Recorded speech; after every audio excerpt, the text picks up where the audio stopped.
Guys, এই হচ্ছে আমার ভুট্টা ক্ষেত।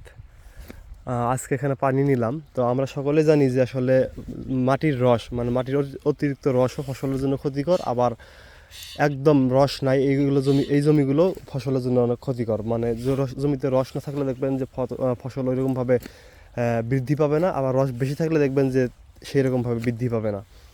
তো আসলে রস কম থাকায় আজকে জমিতে পানি নিলাম। পানি নেওয়ার পর দেখতেছি যে এখানে অনেক পানি অর্থাৎ জমে রয়েছে, যার কারণে এই পানিগুলো কিন্তু বের করে দিচ্ছি। দেখুন, এখান থেকে আরেক জমিতে বের করে দিচ্ছি, প্লাস এই পাশ দিয়ে আরেক জমিতে বের করে দিচ্ছি। এতে করে হবে কি, মানে অর্থাৎ সামান্য পরিমাণ রস মাটি ধরে রাখবে।